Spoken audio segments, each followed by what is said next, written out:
after 10 o'clock in the Eastern Caribbean. With all the power from the tower, this is the powerhouse of the Eastern Caribbean, VON Radio, from the Federation of St. Kitts and Nevis. We now present a virtual meeting with the Tourism Department of Nevis Island Administration. I would like to take this opportunity to wish everyone a pleasant good morning and to thank you, the listening and viewing audience, for joining us in this public consultation, which is a critical part of the environmental impact assessment component of the Pinneys Park project. I am John Hanley, Permanent Secretary in the Ministry of Tourism, and I will be moderating today's discussion. An environmental impact assessment, or EIA, is a technical study of the possible effects that a project or development may have on its surroundings and recommendations as to how any challenges observed may be addressed. This is a legal requirement of the Department of Physical Planning as part of the approval process. An EIA is usually done as a town hall type meeting, in a town hall type setting, but as we are all aware, we are in the midst of the COVID-19 pandemic, which has necessitated social distancing requirements. As a result, we have had to proceed with the EIA consultation virtually. We are indeed grateful to God that the impact of COVID-19 on our Federation has been minimal so far, to the extent that the NIA has already put in place measures for citizens to return to work. We are certainly appreciative of the efforts of our colleagues at the Ministry of Health and other frontline workers whose sterling efforts have kept us safe and secure during our time of crisis. I urge all of us to continue to observe and obey all protocols that have been put in place for our well-being, so that together we can rid ourselves of the scourge of this pestilence. Our thanks to VON Radio and the Department of Information for facilitating the live broadcast of this consultation and for providing the opportunity for us to interact with you and to incorporate your valuable feedback where possible into this project. I wish to advise that we are also streaming live on VON's radio Facebook page, as well as via the Facebook page of Nevis Television NTV, where you can see as well as hear us. The Pinneys Park project is an 11.5-acre recreational park facility which will feature a visitor center, jogging trails, picnic park, a lawn amphitheater, parking lots, and a large open central space suitable for hosting major events. This project has been in the pipeline for several years, due largely to funding and other logistical challenges, but we now stand poised to begin construction as soon as we receive planning approval. The project is estimated to cost some $2.7 million US. Of this amount, some 1 million EC, or around 0.3 million US, will be provided by the Nevis Island Administration, with the remaining 2.4 million provided through the generosity of the Republic of China, Taiwan. We are indeed grateful for the long-standing friendship and cooperation between the Republic of China, Taiwan, and the government of St. Kitts and Nevis, and eagerly anticipate the construction of this park, which will be a tangible testament to the collaborative spirit which exists between our two nations. I am joined by a distinguished panel of presenters who I will now introduce. Mr. Vincent Lai is a citizen of the Republic of China, Taiwan, and has been designated as the Pinneys Park Project Coordinator. Mr. Lai holds a bachelor's degree in landscape architecture and a master in urban design. He works with the Taiwanese Technical Mission ICDF and has worked on many similar projects in the past, including the Eco Park in St. Kitts. Mr. Lai is the creator of the beautiful design and layout of the park. There is a 3D model of the park done by Vincent, which you can see at the ground floor of the Social Security building at Pinneys Estate. Mr. Lai will be providing an overview of the key features of the park and will also speak to the collaboration of the governments of the Republic of China, Taiwan, and St. Kitts and Nevis through this project. Good morning, Mr. Lai, and welcome. Good morning. I'm also joined by Ms. Camille Kelly, the well-known local architect here in Nevis. Ms. Kelly has proven herself to be keen, perceptive, and brilliant as an architect, and she brings to the table a wealth of experience. She has been assigned the role of architectural consultant to the Pinneys Park project.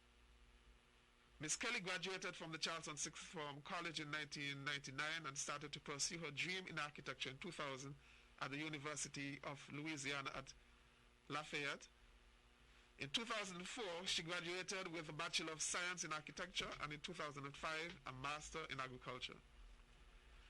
Her thesis, entitled Culture, Climate and Architecture in the Caribbean, focused on the island of Nevis. Her research has been utilized in designs and development of local venues such as Charleston Ferry Dock, the Artisan Village, and the Cultural Complex.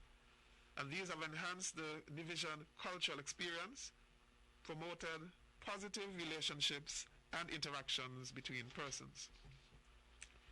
Ms. Kelly currently holds professional registration and membership with the Royal British Institute of Architects, RIBA, the American Institute of Architects, AIA, and the St. Kitts and Nevis Institute of Architects, SKNIA.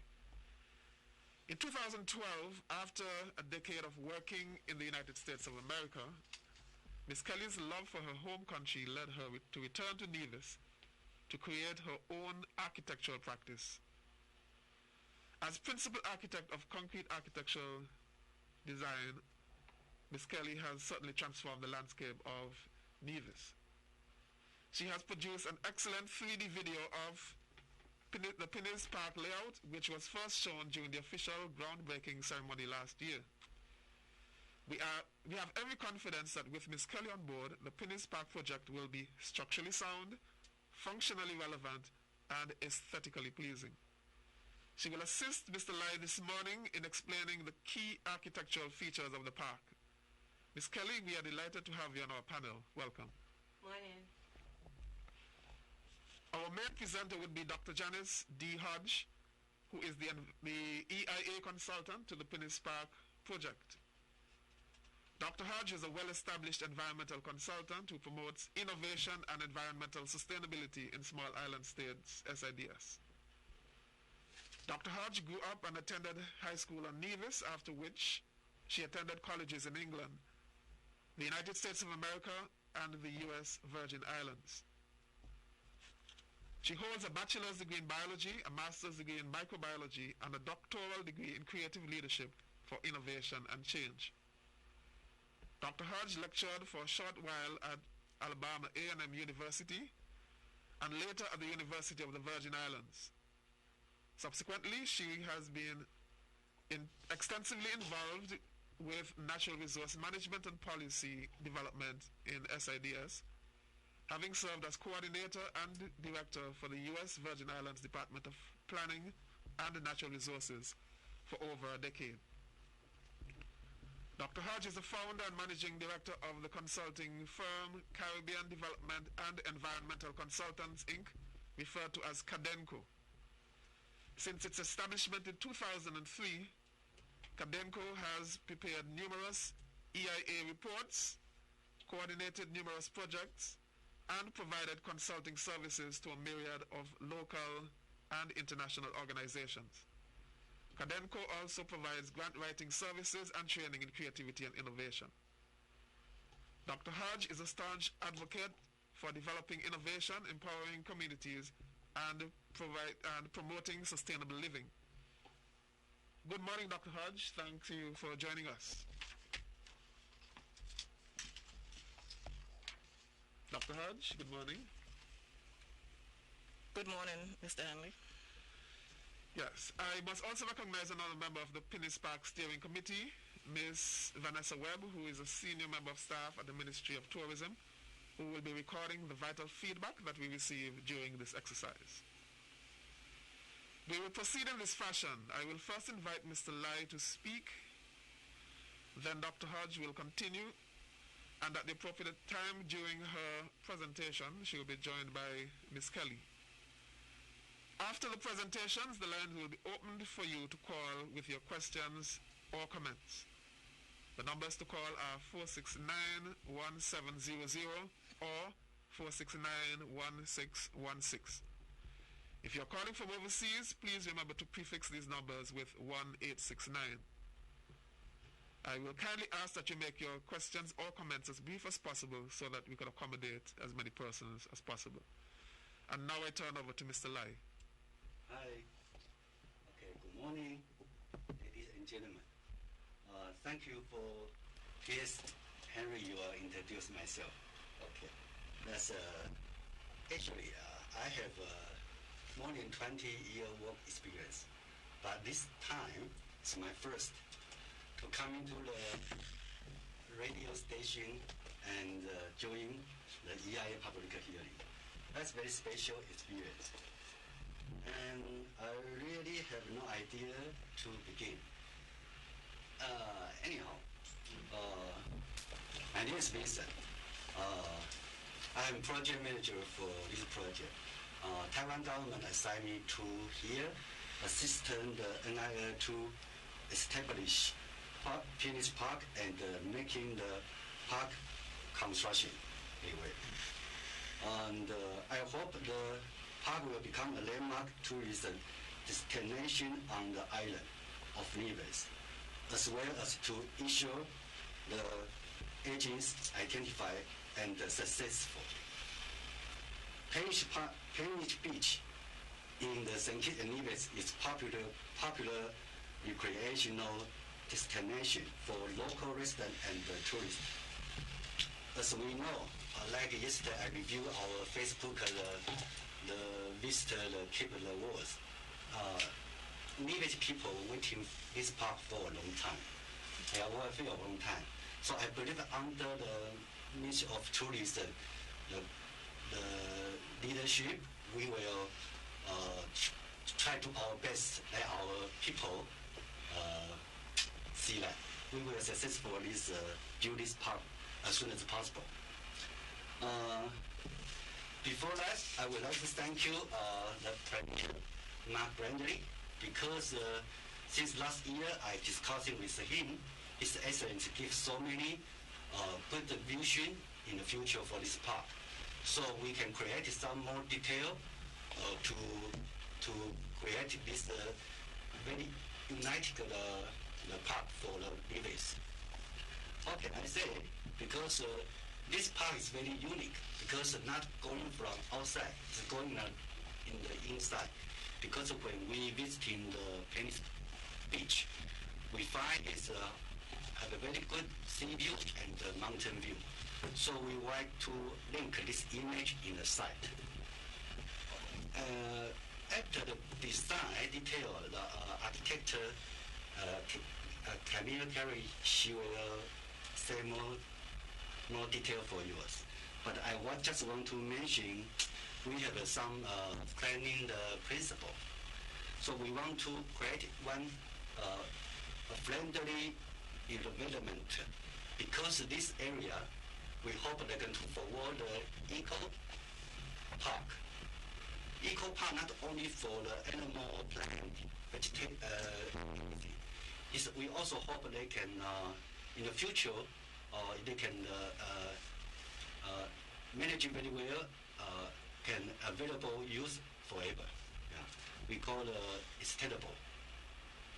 And we have 3 courses. One is we hope this park, when it was built, can provide environmental health.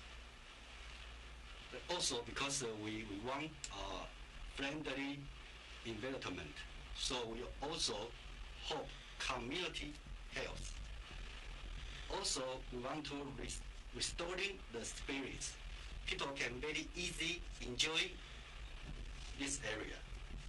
Today, we can see that the new park covers around 8 acres of good garden design and comfortable visitor to circulation, planning, main hardware facility as like us. We have a visitor center, We have a stage and sitting area. We have a parking lot. We have a restaurant and pavilion and viewpoint. We have a playground and activity area. We provide a large multi-function lawn area. We have a lawn amphitheater and a picnic area. That detail we all already put in our layout. Also, we make a 3D modeling to show everybody. Since we plan this project, we are very appreciative to say that this is my dream idea, because why? They have so many interesting detailing will be here. So I would like to use today by this chance to welcome anyone. If you have a good idea or suggestion, please give us. Then we become better. In the end, I would like to say thank you again, because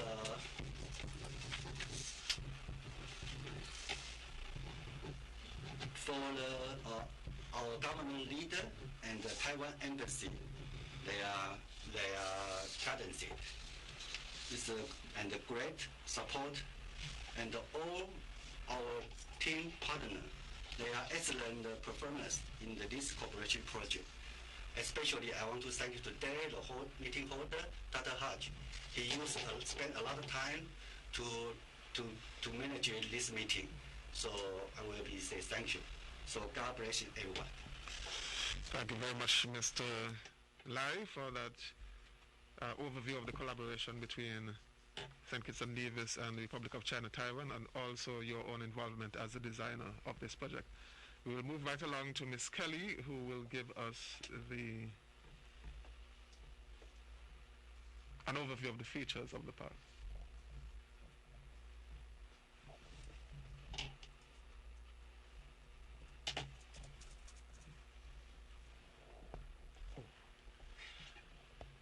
I will, just a correction, I will turn over to Dr. Hodge, and as I said prior, she will be joined in a presentation by Ms. Kelly. I am to remind you that we are live on Facebook, Von Radio's Facebook, as well as the Department of Information's Facebook, so you can see the presentation that is being done by Dr. Hodge.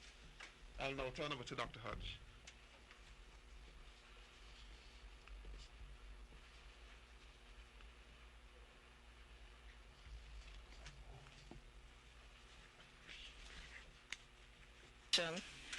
And do not have the privilege of viewing the public in front of me. Of course, we understand the reason for this, being the COVID-19 and our efforts to comply with the regulations which requires social distancing. So this public consultation meeting, it's really a requirement, as was said before, by the Department of Physical Planning and Environment, to provide information about the anticipated environmental impacts of the project and to garner input from citizens about concerns and expectations which they may have regarding the project. The public consultation also provides an opportunity for decision makers to have a more holistic view of what is being proposed. The presentation, which deals with the environmental impacts, would be presented in the following sections. We would first have a description of the project. We would then look at the environmental conditions at the site, followed by environmental impacts and mitigation, and then the question and answer period. For the description of the project, we will first look at the purpose, the location, and the project design. The purpose of the project, as was referenced earlier, is to be symbolic of the bilateral friendship between the Nevis Island administration and the Republic of China, Taiwan. The project is also to add to the island's inventory of eco-friendly developments and landscapes, and it is designed to provide opportunities for passive recreation and greater enjoyment of the island by visitors and residents alike. The purpose of the project is also to enhance the aesthetics and alleviate long-standing issues associated with flooding and wastewater treatment for the existing businesses at the site. Of course, you may be familiar with the project site. It's located on the west coast of Nevis, in the area of Sunshine Restaurant and Lime Beach Bar, etc., from the Pinneys Beach up to the island main road. The project will be conducted in 2 phases. The first phase would be the development of the park by the NIA in collaboration with Taiwan, and the second phase would be the infrastructural enhancements for the existing businesses along Pinneys Beach. At this time, Ms. Camille Kelly would give an overview of the various components of the 2 phases of the development before I proceed with the environmental conditions at the site. Ms. Kelly? Good morning to our listening and viewing public. As previously described, the project is divided into 2 phases. Phase 1, for those of us who are able to view, and I'll make this as clear as possible for those of us who are listening. Phase 1 will comprise of the park management and visitor center, a public restroom, 2 public restroom facilities, a multi-purpose green space and leisure area, an outdoor amphitheater and plaza, children's playground, landscaping and design, wastewater collection and treatment facility, and the addressing of the seasonal pond. Phase 2 will then be addressing the wastewater treatment and flood control, parking, and road stabilization. Now, just to orient everyone, and I'll try and be as specific as possible for those who are just listening. Persons who are familiar with Nevis and familiar with the area, I will go about it in describing it in a top to bottom and I guess counterclockwise description. The top being the island's main road, which is the top of what we would consider the top of Pinneys Beach Road, the road that is just adjacent to the Mount Travers, the road leading up to Mount Travers. The bottom will be the ocean, or as previously described, where the current restaurants such as Sunshine's Beach Bar, Lime's Beach Bar are located. And then we will then go to your right, which would be towards Pinneys, towards Dress Up Sorry, or Four Seasons, and then to your left, which would then be considered towards Charlestown. So let's begin at the top, which would be off of the public main road. Right off the public main road, we will have the Visitors Information Center, which is located right within this vicinity for those of us who are viewing. Visitors Service Center, that will comprise of a area that comes directly off of the public main road for parking. There's a green space right outside, and then that leads you right inside of the building. So the building is located within this basic vicinity. The Tourist Information Center, it comprises of a dome-shaped roof that has a green space that occupies a walking trail on top. And inside of this particular building, you will have the management office for the overall park process, the overall park project. We have private restrooms, we have meeting halls, we have things like Tourist Information Center for those who are visiting. They can come by and grab information about the history and culture of this general vicinity. We have a security guard room. We have canteen canteen and souvenir shops within the inside of this building. Also, meeting halls for persons who wish to have private meetings. They can also come and utilize this area as a general space for gathering. Now, moving towards the Four Seasons or Jessup's area, we then travel down the Pinneys Beach Road. And right outside, after passing the information center, we have an open elevated boardwalk area. Bearing in mind that the whole site has an entire walkway that will surround the whole project. So once you get onto the walkway at any junction, you can then continue throughout the basic features and appreciate the basic features as you go along. So at this first section, we have an elevated boardwalk that overlooks the open green lawn area. It's an area where you can stop, sit, rest a while, and get an overall view. It's elevated, it's a little bit higher elevation, so you can then see what is going on. We have parking areas. This is parking area number 2. We have a parking area number 1 right back up here at the top. Parking area number 2, and then we have in the middle section here a public restroom area. The public restroom is for persons who are utilizing the park facility to be able to have their private space that they can then utilize the restroom facilities. Also continuing, we have picnic areas right here, and this will be right above the double deuce area for those of us who are familiar with the existing conditions. We have a small picnic area that persons can sit or can continue on the walkway through a nice, nicely vegetated area that then takes us on a winding path to the amphitheater. The lawn amphitheater is a outdoor gathering space for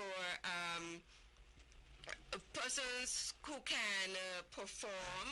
It's a seating space, a comfortable seating space that you can enjoy a performance, whether it's a cultural performance, a church performance. You can sit and have a central stage area that you can then view that performance from.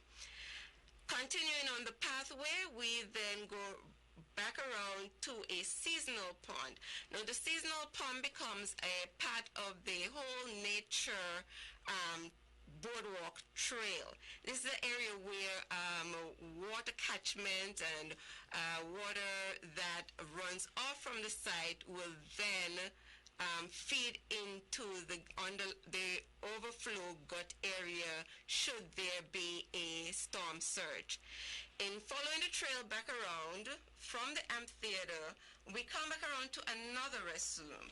This restroom, again, just like the one adjacent to it, then facilitates the park.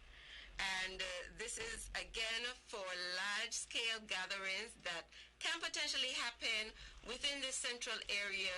As most of us who know, we have activities as large as the annual cultural food fair that happens here each year. We are not moving away from that. We are ensuring that that area has maintained its open ability to facilitate a larger crowd. So the 2 bathrooms adjacent from each other will allow for that. Following back around, of course, we will not leave out our youngsters in our community. We have a children's park, a playground. The playground consists of a water, sprinkler, and trellis area for seating. Parents can sit and view their children while they play in the water, or the parents can sit and view their children as they play within the park or playground area with the setups like the jungle gyms, etc. for them. Adjacent to that, we have a half basketball court. Below the basketball court is a water storage area, and bearing in mind throughout the entire project, we have tried to ensure that all areas possible for water storage and catchment will be possible. We've tried to ensure that the larger spaces such as the amphitheater, there's a large area below that will also be utilized for water storage and catchment.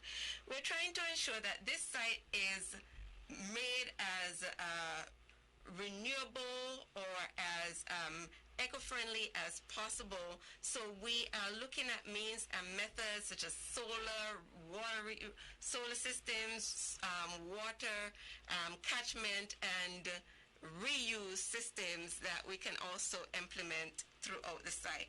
So below the visitors, adjacent to the visitor center, where there is a half basketball court, there will be a water storage system below that. Around the entire site and throughout, we will ensure that there are proper landscaping, lighting, and fencing to ensure that animals, for example, donkeys, will not come in and impede our the development that we're trying to maintain. The fencing system will be of a low wall covered with preventative vegetation to ensure that animals will not be able to get in and mess up the vegetation that we're trying to facilitate. The seasonal pond, again, will be one that addresses a lot of the issues of the site runoffs. Should there be any excessive runoffs, we're hoping that the seasonal pond will then be that feeder into the gut area that would then channel the water towards the sea as its normal course. Phase 2 will then comprise of the water treatment system. Within this general vicinity, we will be also addressing, as Dr. Hodge explained earlier, the areas that have certain water retention problems. All of those areas will be addressed to ensure that the water is shedding and being diverted away from the areas of development. I think that basically covers the overall design. Again, we have parking throughout. There are 1, 2, 3, 4, 5, 6 areas for parking, which will probably total about 150 parking spots throughout the entire project. Ladies and gentlemen, the Pinneys Beach Park Development Site Layout Plan. Thank you. Dr. Hodge, back to you.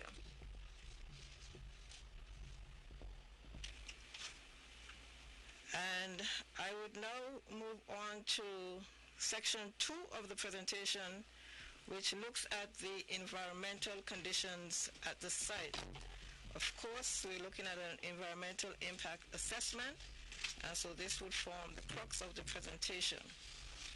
In the first instance, we will look at the vegetation at the site.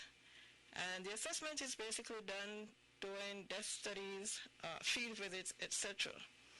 And before I proceed, I would like to acknowledge Ms. Jenny Laurie, who ably assisted me in conducting a number of the field assessments, especially with regards to the wetland area. So in the first instance, we will have to look at the vegetation at the site. Of course, a major part of the park development is landscaping. And so we would want to ensure that the landscaping that is being introduced is compatible or is not invasive to affect the existing ecological system that we have. Based on the field assessments, 3 main zones of vegetation were identified. One of the areas is along the edge of the gut. One is the main area where you have the low landscaped area where cattle sometimes graze, and the other area is the area impacted by flooding and salt intrusion, and that is closer down in the area of the Weekends restaurant. Now, as we look at the different vegetation types in the main area, like we said, that area is well landscaped and has large trees. The intent of the project is to maintain as many of the large trees as possible. Some of the other trees in that area include flamboyant tree, which we all know is our national tree. There's Indian almond, seaside almond, and of note is one particular species which exists there currently, but it is an invasive species and it is not something that we would want to maintain. Again, it's important to establish what the existing site conditions are so that as the project is developed, we can identify what existed before and what may be as a result of the project. Along the gut side area, most of the vegetation in that area are in fact invasive species. The clammy cherry, the cassia, those are occupying the gut area and actually choking out, if you may, the vegetation that would normally occupy an area which is described as a wetland. Along the salt affected area, we have it's mostly grass, the low-lying grass that we have there. And then the other area that we look at would be the wetland. And in the wetland, of course, we have some white mangroves. There is some viability as there are some white mangrove seedlings also present. As far as the wetland is concerned, there's also some fauna, as you know, some animals. Wetlands are known for the habitat that they provide for a number of different species, some of which are endangered, and they also play a very important role in assisting or supporting biodiversity. So some fauna have been identified. We've seen the yellow-crowned night heron, the cattle egret, which most of us may be familiar with, and also the dragonfly. So in terms of vegetation, there are three main areas in addition to the wetland area, and of course in the wetland area it provides a habitat for animals, birds, etc. The next major environmental factor that we looked at would have been the soils. And on the project site, we used the 1966 soil survey, which is the only survey that was done extensively for the island of Nevis.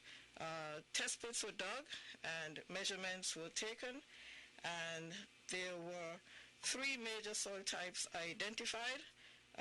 One in the open area, the large open area, one again in the more salt-tolerant area, and along the gut side. So in terms of the soils, what it's important to identify is the structure of the soils, whether or not they are stony or clay, etc. One important feature that we identified was the depth to the water table, and in some instances you have as little as 24 inches or 2 feet before you meet the water table, and that will have implications on the type of vegetation that you would be able to put in some of these areas. Now, continuing to assess the site conditions, we look at the drainage and the flooding. Of course, most of us are familiar with the fact that the area floods quite profusely, sometimes not even requiring a heavy rainfall. And one of the things that has to be considered when you're looking at drainage is the entire watershed area, because for this particular area, we have a watershed of approximately 1,100 acres, which originates almost at the top of Nevis Peak. And so to analyze the data in terms of the watershed, the watershed was dissected into three major areas. We have an upper level area, intermittent area and the lower area. And as you may realize, like I said, it's a very large watershed, and then it moves down to the park area where it actually discharges into the pond, the Pinneys Pond, before it discharges to the ocean. Now, in terms of the large watershed, one of the important issues that we have to look at would be having a little bit of computer.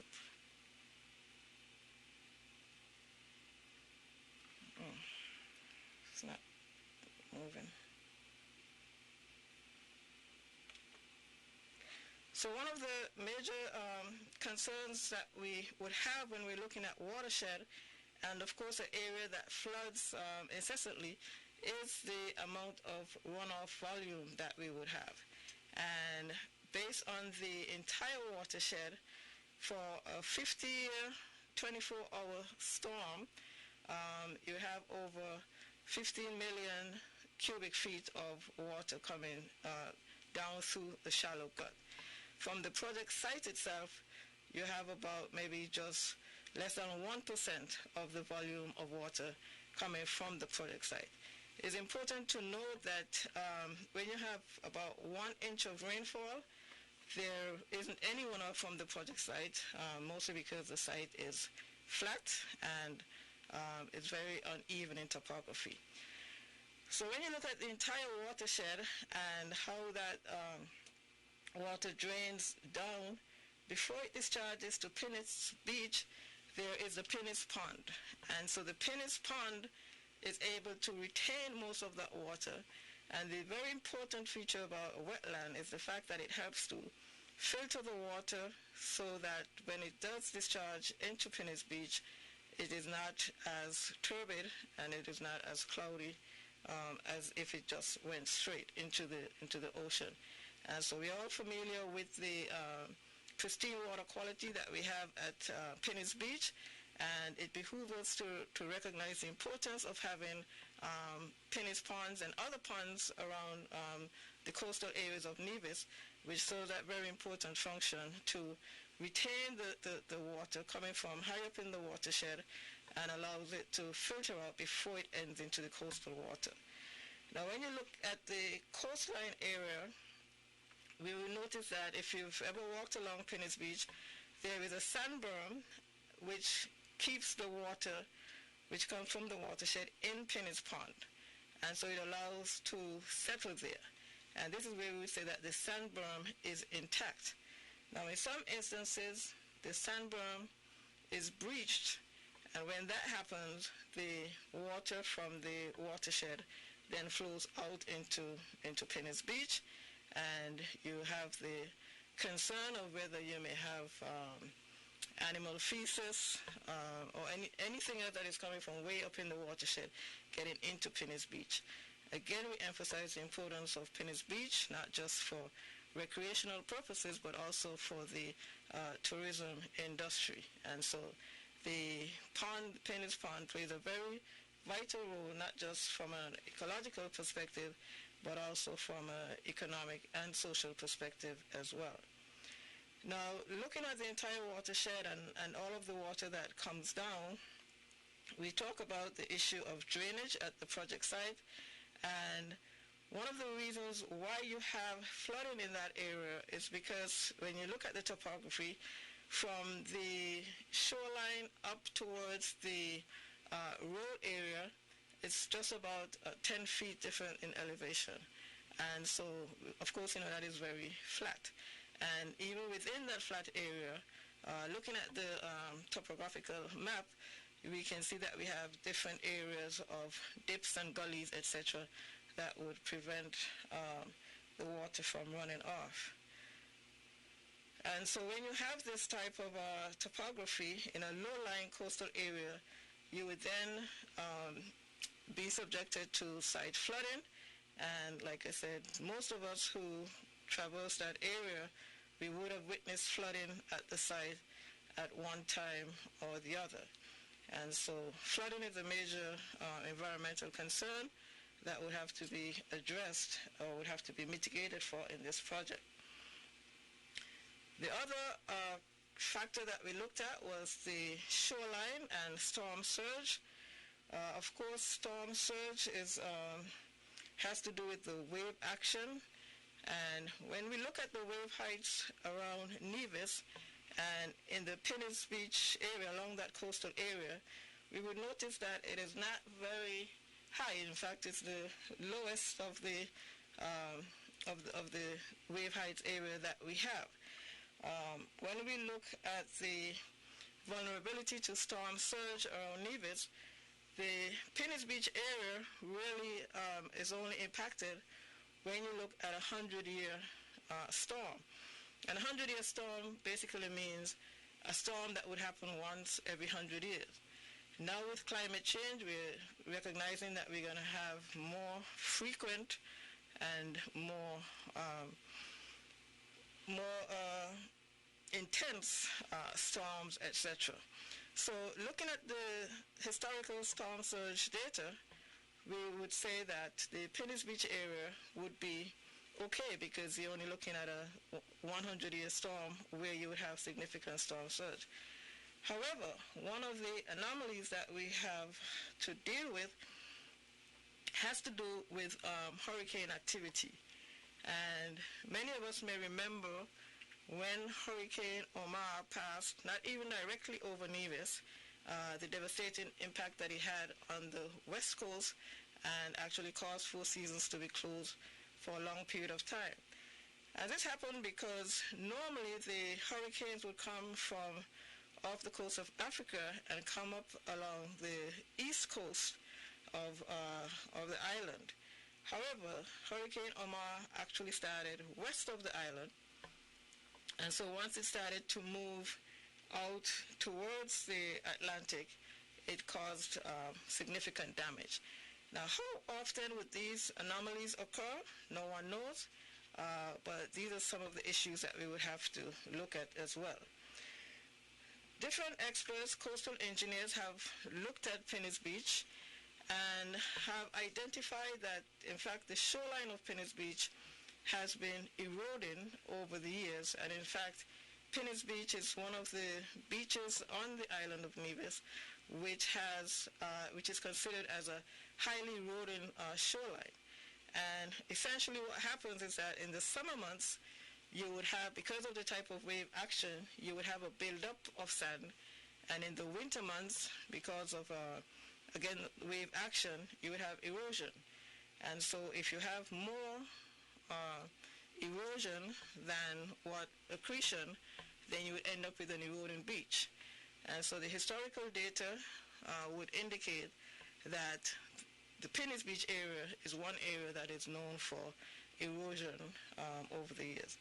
And so in a study done by Dr. Gillian Chambers, from 1988 to 1995, there was a difference in 26 feet along the shoreline.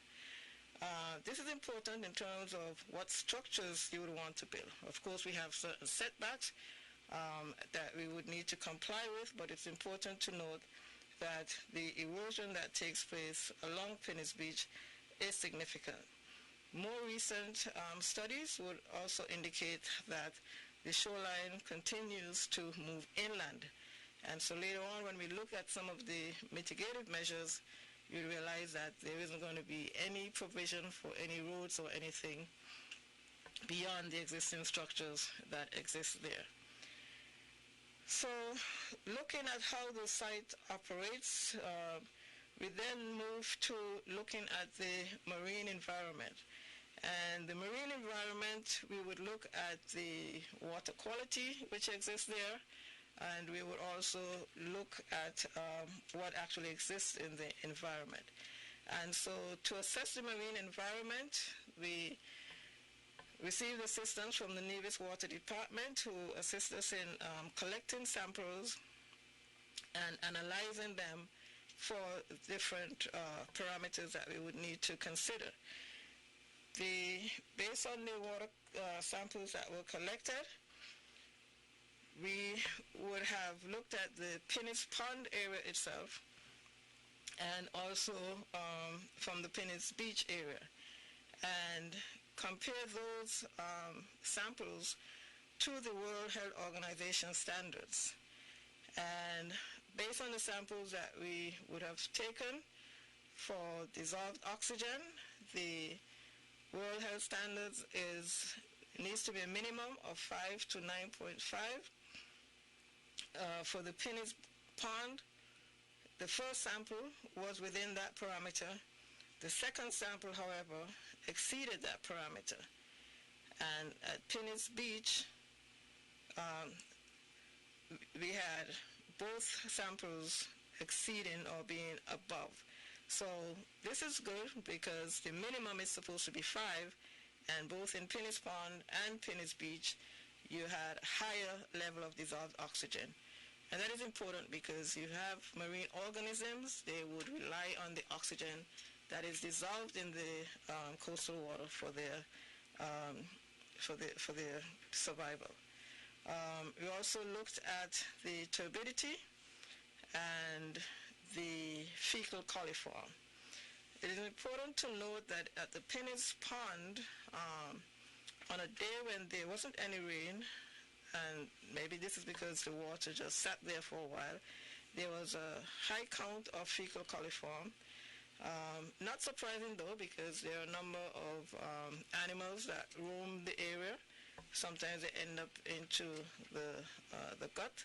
But what this data provides for us is a baseline so that we know what the water quality is at this time, and should there be any change once the project is implemented, then we can have some reference and try to trace what is responsible for these changes. Another aspect of the marine environment that we looked at was the benthic environment, basically what exists in the ocean floor just off of the project site. And based on a study that was done by the Nature Conservancy, the area just offshore of the project site is basically just sand and seagrass. This was corroborated by another field assessment that was done, and so there is sand and seagrass. What's important about this is that where you have seagrass close to a mangrove area, you will generally find a habitat that supports nursery and young fish, etc., because of the seagrass. And when you have high storm surge, they get washed into the pond where they can go for a while in a safe environment, so to speak, and then they are washed back out when you have the next storm surge. So we looked at all of those factors regarding the environment, and then we looked at the land use, what is actually occurring at the site. Well, we all know what's occurring at the site, but you still need to document it. So the entire project area is controlled by the Ministry of Tourism. The phase 1 area, in terms of the use, what is the land used for now? Well, it's cleared of vegetation except for the large trees which we mentioned earlier. You have feral animals roaming and grazing on the property. You have some vehicular traffic which travel through the project area to get quicker access to the restaurants, most likely. Some people use it for parking, whether it's for nearby business or construction workers. Some people just go there and relax, passive recreation, and of course it's sometimes used for cultural activities. So in terms of the existing land uses, it's very passive for the phase 1 area. For the phase 2 area, which we said is bordered by Pinneys Beach to the west, we know that Pinneys Beach is the primary tourist beach on Nevis. The area is also occupied by restaurants and cottage industries. We're familiar with the restaurants: Sunshine Bar and Grill, Lime Restaurant and Tours, Weekends Bar and Grill, Double Deuce, Turtle Time Bar and Grill. There's also a security hut. There is also a restaurant which is being constructed but is not operational at this time. And the area is widely used by locals and tourists. Adjacent to the project site, you have the ongoing condominium development to the north, which is the Belmont Gardens. You have an active well, which is operated by the Nevis Water Department. And so generally, the project which is proposed, which speaks about getting the landscape from the shoreline up to the top of the mountain, is definitely consistent with what is present at the project site. So the upper area is pretty sparse, the lower area is heavily used. Unfortunately, there's some areas where some dumping occurs, or maybe material is just stockpiled. We don't know, but in the field investigations, we realize that there is some material that seems to be misplaced. And so when we look at the overall project site from the Island Main Road down to Pinneys Beach, we can clearly see the area for the park is pretty sparse. In the Phase 2 area, you would have the development. Now, once we would have looked at all of these different factors, what we need to take away from this in terms of an environmental impact assessment is the fact that Pinneys Pond plays a critical role in supporting biodiversity and enhancing the water quality at Pinneys Beach. The mangroves there help to build the coastline and reduce coastal erosion and provide wildlife habitat. The St. Christopher Nevis National Biodiversity Strategy and Action Plan 2014 to 2020 highlights the fact that biodiversity is part of St. Kitts and Nevis's natural heritage, and conserving it is a national and international obligation. Likewise, the OECS Commission in 2020 has taken the position that the protection of biodiversity and ecosystems are vital to building climate resilience in OECS member states.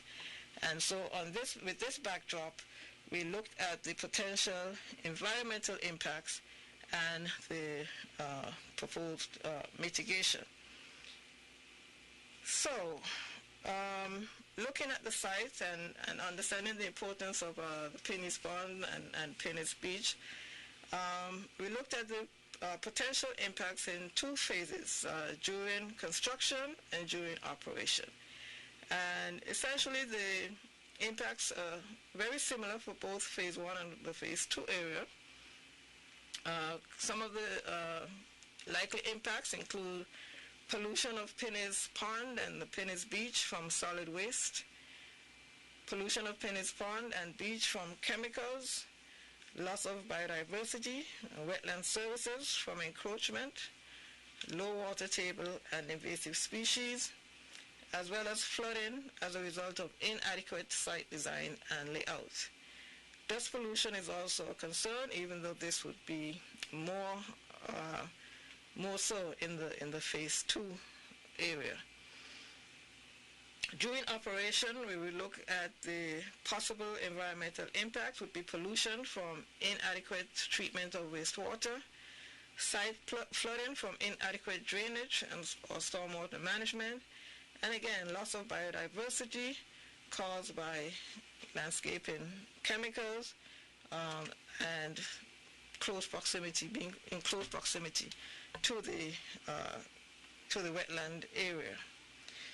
So what we have tried to do is to present this as succinctly as possible, understanding that this is not the most palatable type of discussion right at this time. But it is important that we understand what the potential concerns are and how we propose to mitigate for those concerns. And of course, the first adverse impact, we looked at pollution from solid waste. You know, most construction sites, you have packaging, waste paper, some chemicals, etc. And so we're saying covered waste containers will be located in a waste collection area. Waste will be disposed of at the landfill, and no solid waste shall be thrown into the gut. In terms of pollution from chemicals, we're looking at establishing a park with a lot of landscaping And so, of course, you would want to have fertilizers and pesticides, etc. We're saying that this would be done off-site from the project area so that you do not get those chemicals going into the gut, which would end up into the pond and then the bay. And then there are certain standard operating procedures for developing eco-friendly ornamental plants, and of course chemicals. Maintain portable toilets so that people do not have the urge to go into the gut side when they would want to use the restroom.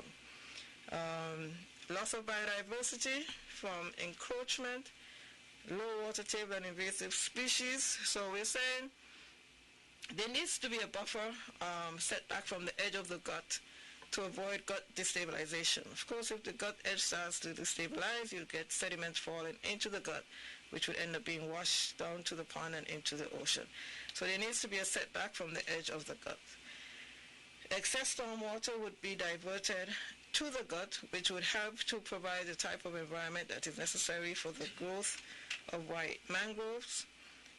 And another mitigation measure is to establish reed beds in a section of the gut where you can create water settling and even more filtration. So higher up in the gut, rather than waiting until you get right down to the pond, you could start to do some settling right there. And then collaborate with the Department of Agriculture to flag the trees that should be retained and to approve the ornamentals that will be introduced to the site.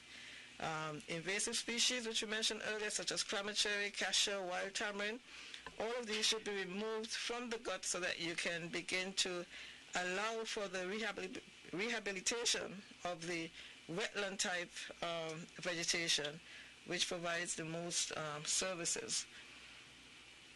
And then, so the project proposes to include neem trees. There is a concern with the use of neem trees because they are highly invasive. They're very appealing to monkeys, and so we're suggesting that the use of neem trees be minimized. The coconut trees that will be used should be lethal yellow resistant varieties only, and there is a particular species called a flame gold rain tree that during the assessment the data revealed that it was invasive in other areas, even though it has not been identified here in St. Kitts and Nevis. Well, in Nevis, and so this is a species that should be flagged and monitored before it is introduced into the landscape to avoid any adverse impacts. Now, again, during construction, flooding from inadequate site design and layout. So to mitigate against flooding, we have water collection and flood retention functions integrated in the design. Overflows of collected stormwater is channeled towards the seasonal pond and ultimately to the gut. And the drainage layout plan, which is included as part of the study, shows the detention pond, a network of underground drainage pipes and water storage tanks. And all of the drainage infrastructure should be inspected and approved by the Department of Physical Planning and Environment prior to advancing. And one of the mitigative measures that is being introduced to help reduce the flooding is the construction of a mud berm along the edge of the gut further down closer to the phase 2 area. Now, we can indicate, we have a drainage plan which outlines that you have underground pipes transporting the water to the storage tank under the amphitheater. These are located in strategic areas around the site based on the topography, so that this would help to collect the water, transport it to a storage area so that it reduces flooding. And then during operations, if you have inadequate treatment of wastewater, you're likely to have pollutants. And so, during operation, you would have a wastewater treatment plant. You would have to have a trained person, someone who is familiar with the plant system to monitor and maintain the system. Storage tanks have to be constructed so that to the extent that you have excessive rainfall, then you can store the effluent rather than have it released into the environment when the soils are saturated. A long-standing policy for Nevis is that there is no discharge of effluent to the gut or to Pinneys Beach. And of course, water quality sampling, which started before construction and will continue after, to ensure that wastewater treatment plants, fertilizers, etc., are all being used and within the standards that will help to prevent degradation of water quality. Of course, you have wastewater treatment plants. You would need to have an emergency power supply to ensure that you have continued operation. And of course, maintenance logs must be kept for wastewater treatment plants so that if the planning department comes around, they can check, or environmental health, they can check to make sure that you are maintaining the equipment the way that you ought to. And many of the wastewater treatment plants do have audio and visual alarms so that if the system is operating in a suboptimal way, it would give you an indication so that it can be corrected quickly. Now, also continuing with the pollution from inadequate treatment of wastewater, FRP type wastewater treatment system is being proposed for this project. It is based on the EPA design specifications for leisure, culture, and education type facilities, and this particular system has a design capacity for 41 persons.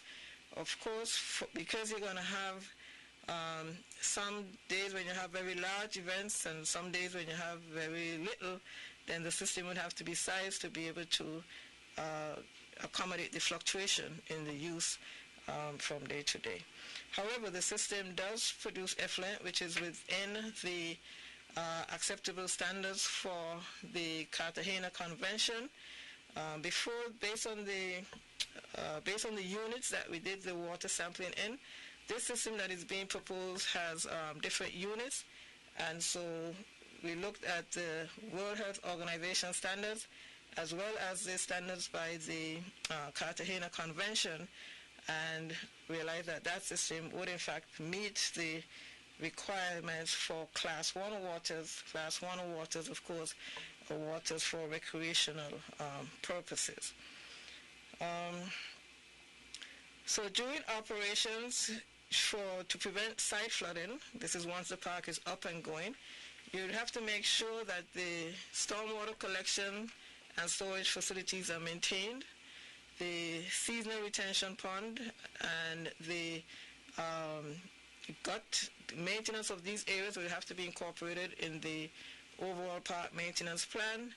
And of course, the mud burrow, which we mentioned earlier, would be established along the northern edge of the gut. Mitigation is very important because the project, even though it's a good project, it could end up being problematic if the necessary mitigative measures are not put in place. We spoke about the importance of biodiversity and wetland services, and in order to mitigate for that, then there would be ongoing clearing of the invasive species from the gut. The settling ponds upstream would be maintained. Large trees and green spaces will provide additional habitat for wildlife, and only environmentally friendly pesticides and fertilizers will be used for landscaping. And of course, excess stormwater from the collection and storage facilities would be channeled to the gut, and this would help to maintain the water levels that are needed for the ecological functions, specifically for the mangroves to remain functional. Now, for phase 2, the environmental impacts of mitigation are pretty similar to what would be in phase 1, the same concerns with wastewater treatment, with flooding, etc. So I would not repeat all of the measures that I mentioned for phase 1. However, specific to phase 2, where you're likely to have flooding from the site design and layout for the road structure, the mitigation being proposed is to raise the elevation of the road and parking lot so that you can have the necessary grade to allow the stormwater to flow to a detention basin. Also, alongside the road, the intention or the mitigation being proposed is to have a bioswale and barrier curbs. The bioswale is almost like a grass swale, and what it does, it allows for any pollutants from the parking lots to filter into the grass area while it's being transported to the detention basin. Stormwater inlets will be installed to collect runoff in strategic areas, and excess stormwater from the detention basin will flow to the seasonal pond in phase 1. The seasonal pond is already designed to overflow into the gut, and so the detention basin, which is really just a dry catchment area in phase 2, would allow water to go to that area, and once it overflows, then it goes to the seasonal pond. And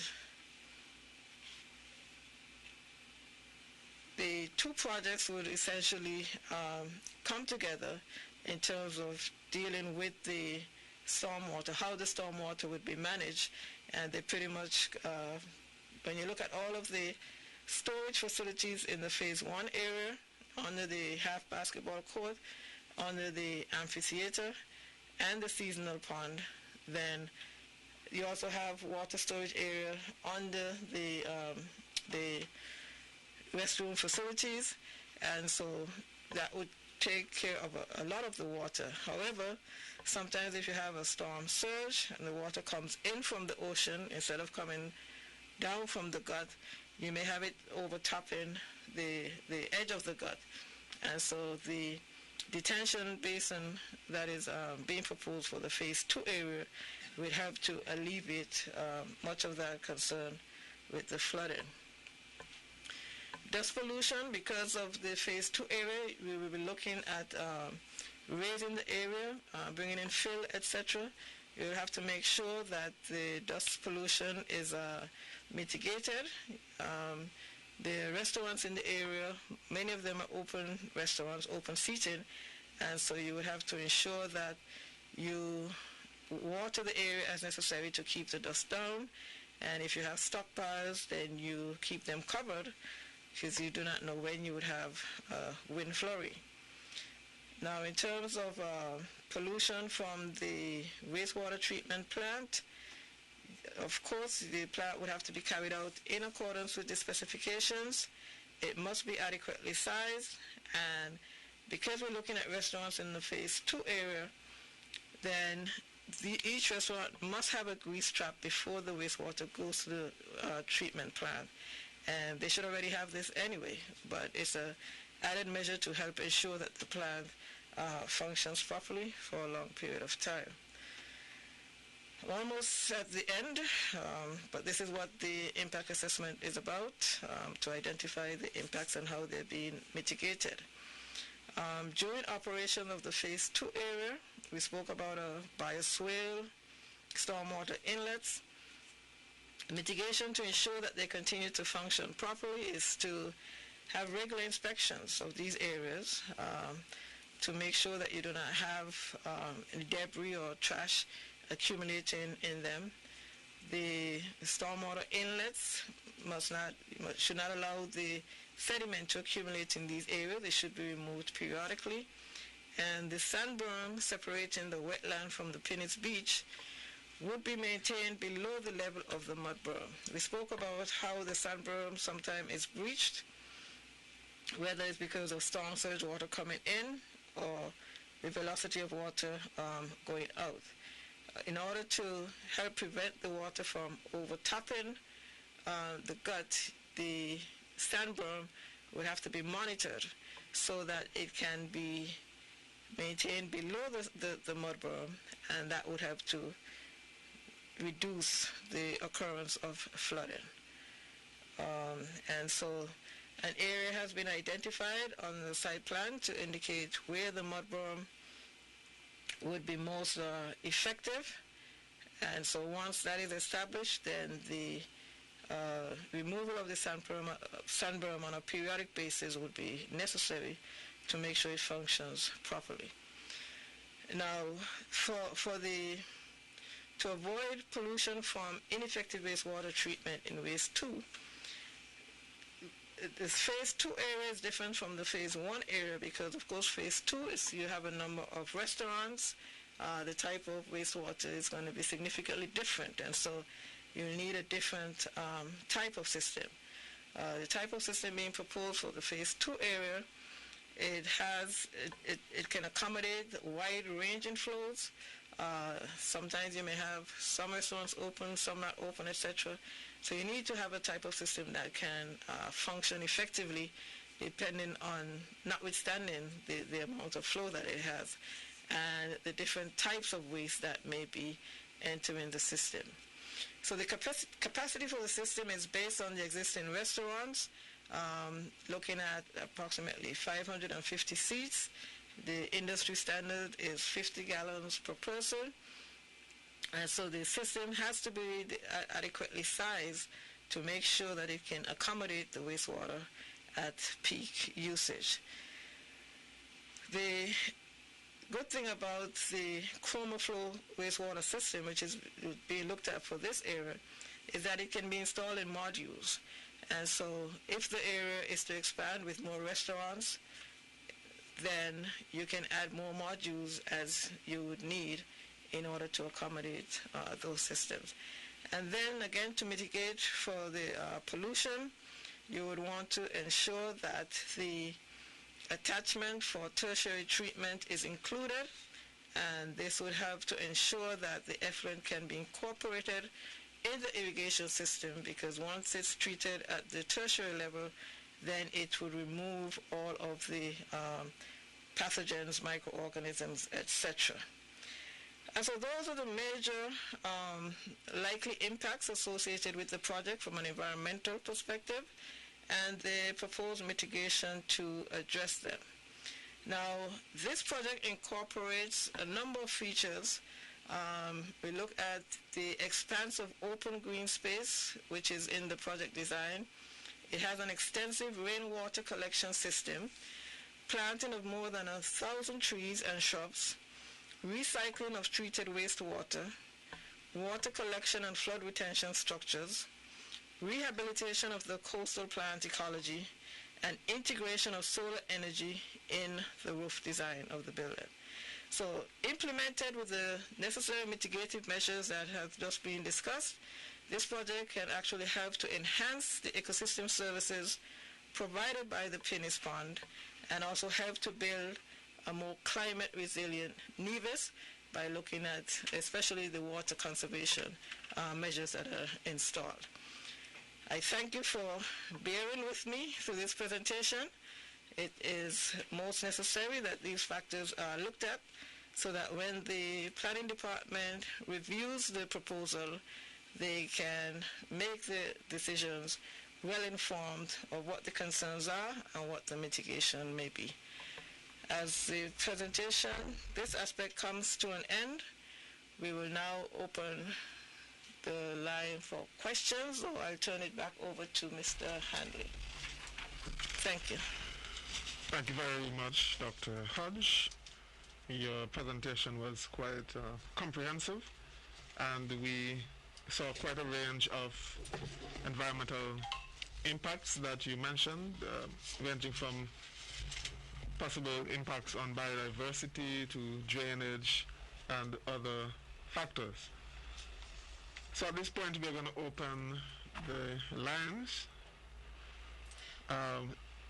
Technically, we have until 12 o'clock, but I imagine the station manager can be a bit flexible. I will remind you that the numbers to call are 469-1700 or 469-1616, and if you're calling from overseas, please prefix that with 1869. Please remember to make your comments brief so that we can get as many calls in as possible.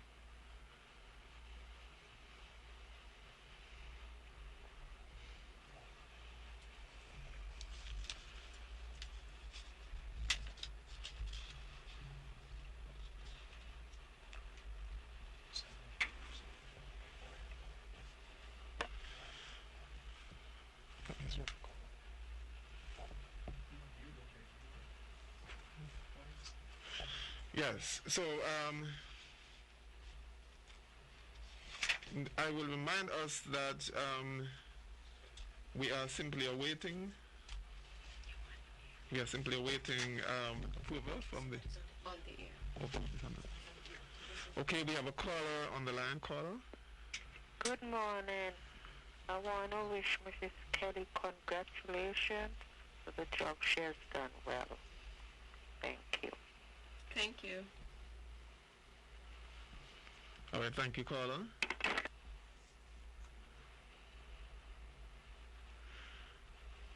Yes, we do know that Ms. Kelly, as I said in my opening remarks, Ms. Kelly is a renowned architect, and she has done very good work on many of the projects. I myself have had the opportunity to work along with Ms. Kelly at the Artisan Village, and I'm quite satisfied with the work that she has done there.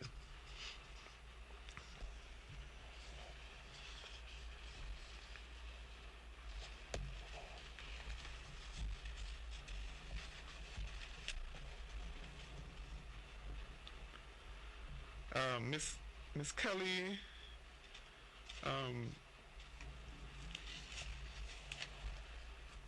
in terms of the aesthetics, let me rephrase that question. What do you see as the benefit to the Nivision public in terms of the general layout? What do you say are the general benefits to the Nivision public? The general benefits are very vast, from job opportunities to health benefits. One of the things that we'll be able to implement here are areas where persons can go at the end of a busy work day, for example, and go walking, relaxing environments that you could, you could jog, you can walk, you could take exercise, you can have exercise classes. So the health benefits are enormous. Also, when it comes to environments where children can play and interact, when you look at our areas, we have playgrounds throughout the islands that we have been trying to work on. The last one we would have done, the Nevis Island Administration would have been in Bath Village. Here is another area where children can now come and play. There's a water park, a playground area that children can interact with each other. In terms of preservation of the environment and the whole ecosystem that surrounds the site, we are ensuring that will be implemented. And some of the problems that the site currently have, those are things that we will be addressing and ensuring that the site maintains its natural integrity. In terms of the cultural aspects and the cultural benefits, I mean, I'm longing to envision myself, even whether it's religious activities or cultural activities, being able to gather here. Outdoor gathering spaces is something that as a culture we've tend to move away from that, but if we can begin to bring that back. Our natural environment is beautiful, for us as locals. We tend to we've moved away from that, but then not only for locals, it's a place also for our tourists to interact with us and see what our culture and nature is all about.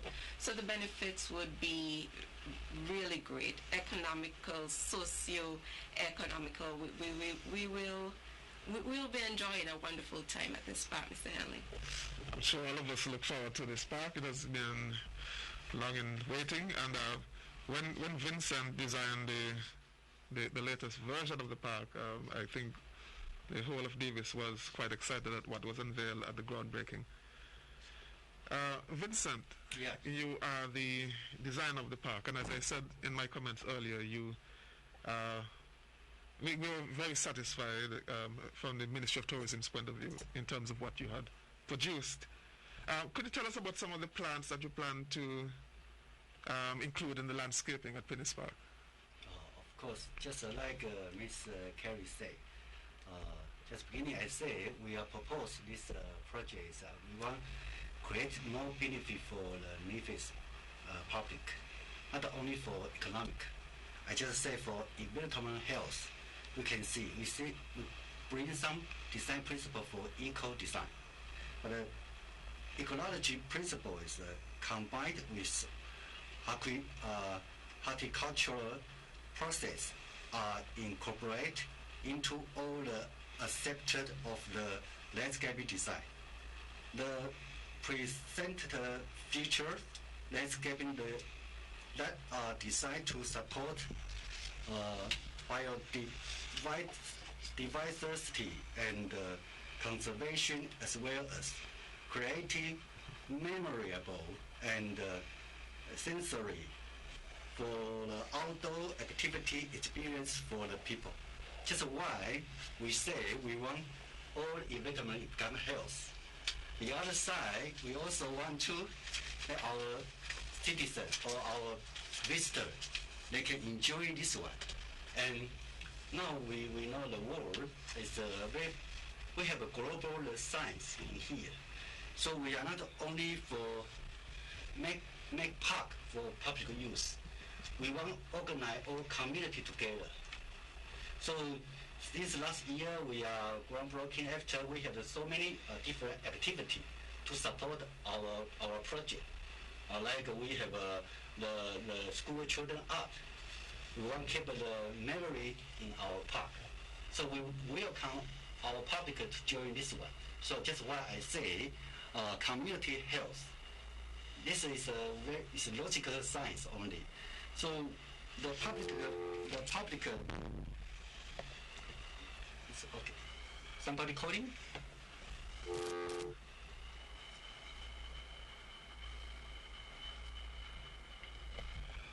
Okay, caller. We have a caller on the line. Okay. Caller. Welcome. Hello, good morning. Oh, we seem to have lost that caller. Continue. Okay. So just I talk about we want to create community health. This is just like when we design, we want to provide comfortable island microclimate. Because global warming something happen here, but the landscape design we will concern about more detail. Now this island climate for the people, just like to walk, jogging, cycle. Okay, we have a caller. Outdoor. Caller, good morning. Good morning, yeah, I'm here. Good morning. Hi, John, yeah, it's Loopy. Yes, good morning. I had a couple of comments I wanted to make. Yes. Go ahead, Loopy. Okay, yeah. It was really just on the management of the park going forward. And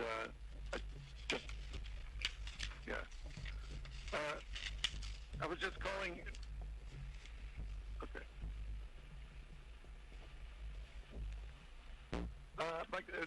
It's just an awareness of the quality of the seawater, because people will be bathing, and the quality of the seawater. We have yachts offshore, and they'll be dinging, and the dinghies up to the sand and everything. And we want to be sure that they are aware that they cannot pump their sewage or their holding tanks anywhere in our waters. I'm not sure if NASA does that presently, number one.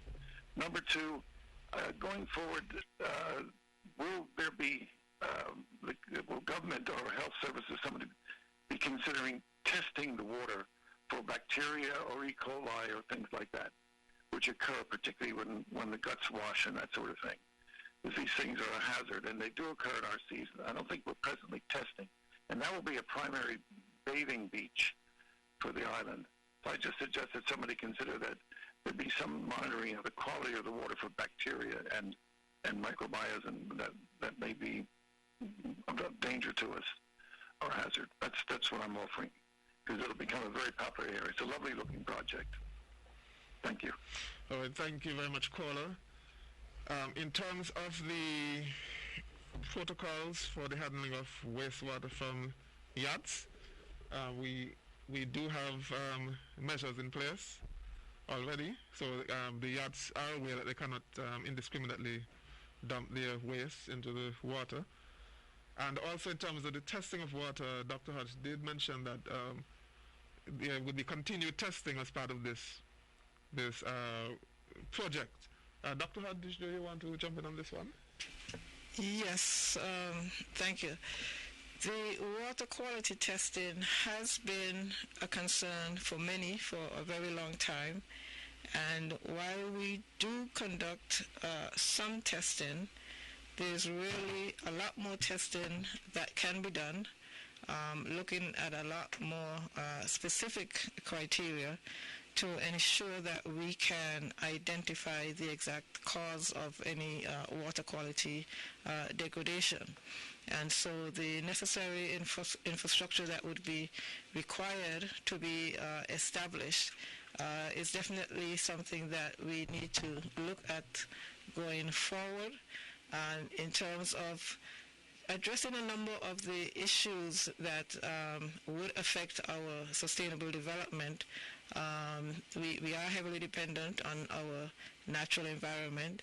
We are aware that the bulk of our area is a marine environment, and so while we have spent quite a lot on the terrestrial development and the terrestrial issues, there really needs to be a heightened awareness and definitely more emphasis placed on looking at how best we can manage our marine resources as well. So certainly, yes, that's definitely a good question. We are doing some testing, but there's certainly a lot more that can be done. Thank you, Dr. Hodge.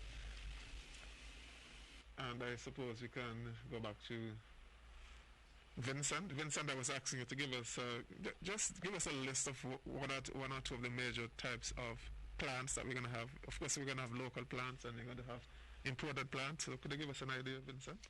Yeah, just we are proposing the plant. Before that, I want to explain we have some eco design in our park, just season pump. So because this idea is we know now side have sometime rainy season coming is water will flooding. It will inflate the restaurant businessman not running the business. So by this opportunity, we want to make some earthwork to make season pump to a new stormwater management pump that will. We use the design that will be included the working type and the view. So in the future, we are more interested here. So we also will keep some fix some pump for the fish because we know now it's a mosquito very much in here. So we want in the future we'll keep some fish in the pump. Maybe we can let it become better. So our plan. We try to. Some people calling. No, go ahead. Like a hearing garden, no, because this park is already original existing size already have a very good tree as his image is very well. So we just make a little bit design and add some palm tree. An oriental tree, fruit tree, and some shop defend animal eating only. So we will keep the original image on the side. So when people coming, they will feel like before. It's very close by the community person. So we want people when they use this park, they can quickly to restoring the spirits. They are here, can lighting. Can talking, can dancing, can do anything they want. It's a very comfortable area. So the landscaping concept embraced a broader, holistic approach to the building landscapers for health and awareness by the concepting people with the nature. So we want people come here like return to nature. But the design process, we not create the nature. We respect nature. So that's very interesting, the process. So just why I say I very enjoy the doing this job, because that is very, very special. It's so just why I say that it's very unique. Only neighbors, Pinneys Beach have this garden, this park. Okay, thank you, Vincent. And based on my previous conversation with Vincent, I gathered that we would have quite a wide variety of local plants. Some of these plants, I'm told, will be edible plants. So some of the hedge plants, I'm told, you can, based on what the plants will bear, you will be able to eat some of the fruits and so on. I suppose you'll have mango trees. Would you have mango trees in the park, Vincent? Actually, in the site, already have a mango tree. Have mango tree. But it depends on schedule. I'm afraid we cannot planting more fruit tree in here. But we have some idea. We will planting some shop. This shop is like they call it's a cherry. This seed I take from the agricultural department. So in the future we will plant some shop like a cherry. They have a lot of vitamin C in the fruit. So when people they come to our park, they can easy to get the fruit. That's more interesting and healthy. All right, Miss Kelly, the visitor center. It's a unique design. No other park in the Caribbean would have a center like this. What's your take on that center? Permanent Secretary Hanley, I think the visitor center would allow for the interaction of persons as well as the management teams for the project. It will host offices for the project for the overall project management team, so that they can oversee the day-to-day operations of the project, as well as areas for advertising our island. There will be souvenir shops that can then house arts, crafts, other items that we generate within the island, not taken away from the local artwork that you will find within the downtown area, or even down closer to the water area, because there are persons who do sell arts and crafts down by the beach side, not taken away from them, but a canteen area that can still host other items that promote the local culture of our island. I will, as well with the amenities and utilities for the park, whether it's the electrical, mechanical utilities, they will also need to be housed within an area, and part of that structure will be used for that. Security will also be within that building. And as you will know, for a park area of this nature, security will be very, very important, very critical. From CCTV video surveillance, to security personnel that they can have a hub that they can come into and oversee the operations of the grounds. Thank you very much. Vincent, you wanted to add something? No, it's okay. So, I just thinking maybe some people calling. Okay.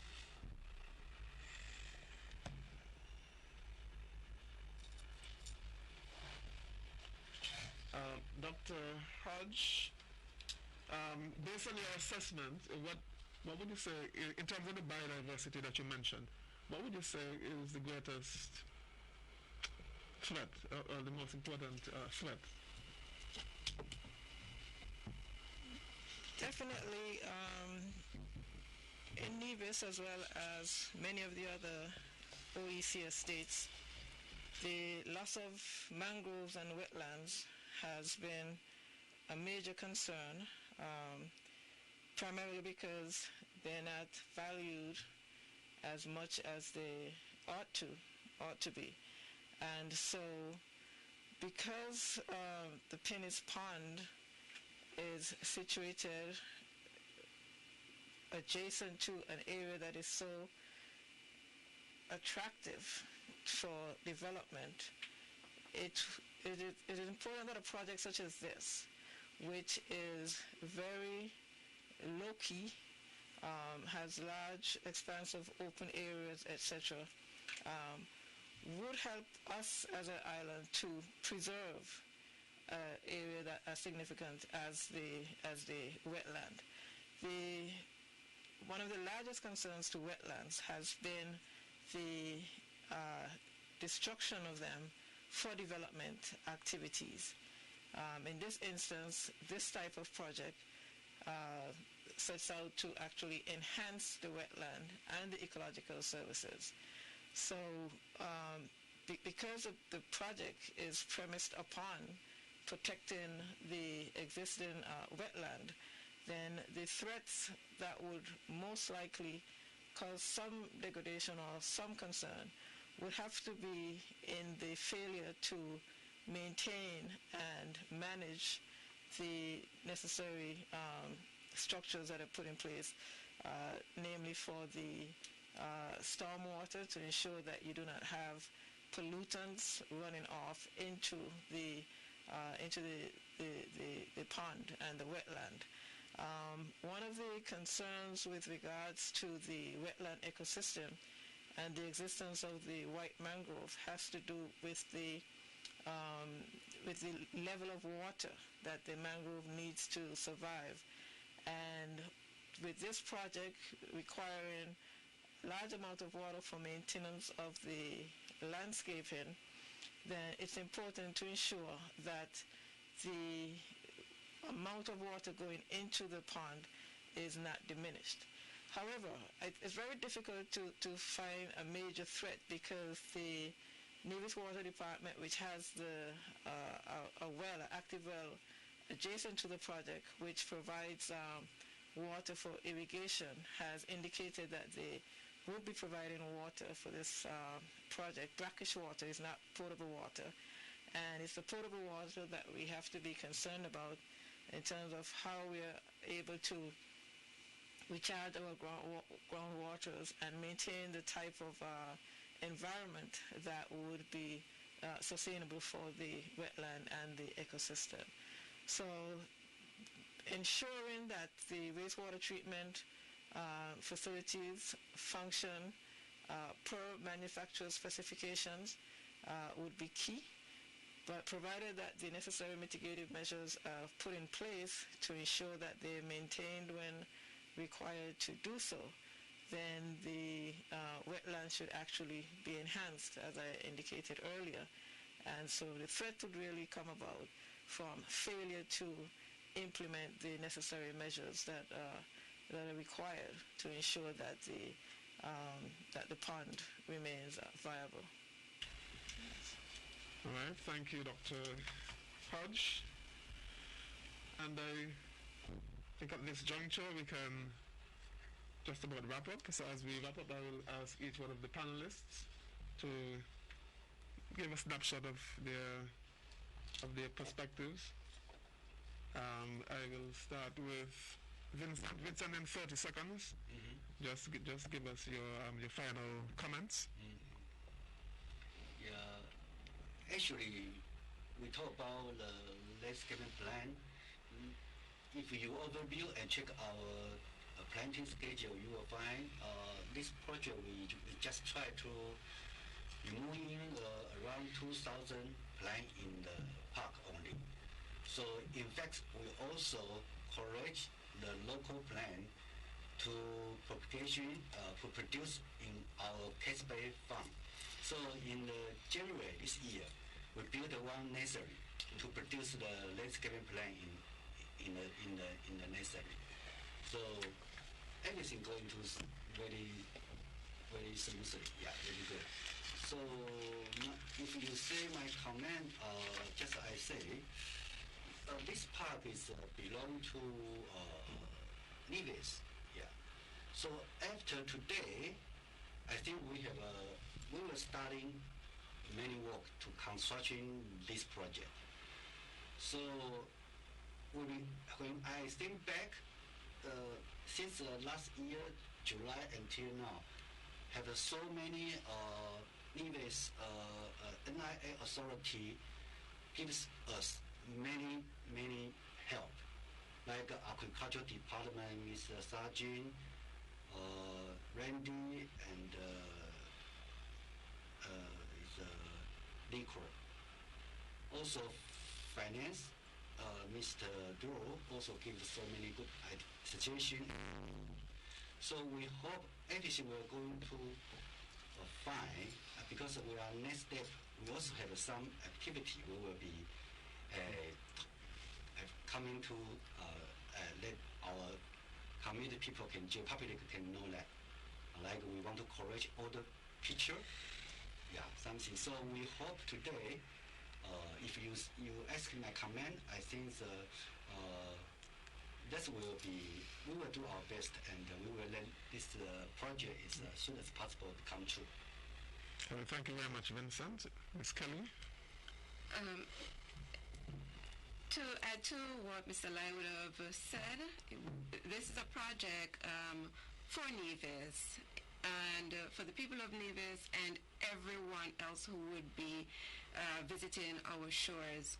We're looking at a project that's not only aesthetically beautiful, but it's sustainable. We're looking at things as like solar energy. We're looking at things as rainwater harvesting. We're looking at things like recycling of water and water treatment plants. So we're looking at something that is beautiful and environmentally friendly and preserving our culture, which is very important for the island of Nevis, and just enhancing the overall area within the Pinneys Beach.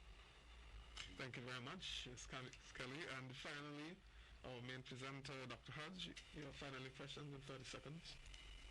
Thank you, Mr. Hanley. The project is a unique project, as indicated earlier. The area where the project will be established is also an area that has significant value for Nevisians. The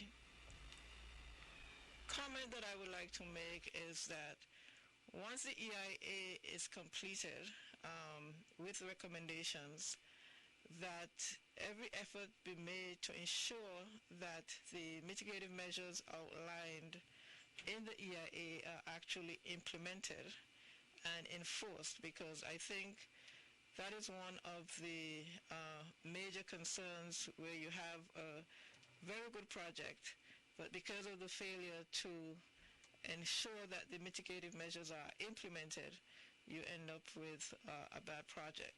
And so I would like to say that the project is definitely one that would put Nevis on the map in terms of ecotourism development, sensitive to the impacts of climate change, definitely one that has sustainability at its core, and it would definitely be a project that we should be proud of once it is developed and operated the way that it is proposed to do. Thank you. Thank you, Dr. Hodge. I would like to end by expressing some words of thanks. Firstly, to Dr. Hodge for her thorough research and for so clearly presenting her findings to us this morning. I would like to thank the staff and management of VOD Radio, headed by Mr. Edward Weber Herbert and his staff, the staff of the Department of Information and TV for jointly with VOD Radio covering today's proceedings, the Republic of China Taiwan for funding in collaboration with the NIA, the park project. Of course, I want to thank all those persons at the embassy and the ICDF for their collaboration. And I would like to thank our numerous stakeholders in the public and private sectors. And if I were to single out two stakeholders in the public sector, I certainly have to single out the Department of Agriculture that has gone way and beyond the call of duty to assist us with the establishment of this park project. The Department of Physical Planning also has been very cooperative and has given us a lot of assistance. We want to thank all participants in today's discussions. Your feedback has been invaluable, and of course you can continue to provide feedback to us via our Facebook page, the Ministry of Tourism's Facebook page, also Van Radio and the Department of Information's Facebook page. And let me end off by thanking the Ministry of Tourism staff that has worked on this project. I want to thank all of you at the Ministry of Tourism for the work that has been done. Of course, I also want to thank Premier Brantley, who heads the NIA, for his sterling support of this project and for rallying behind this project. He urgently and anxiously wants to see this project come to fruition, and we thank him for his support and the way that he has been rallying behind this project. So once again, I want to thank each and every one of you, and we look forward to the speedy and successful implementation of this project. Thank you and have a good day.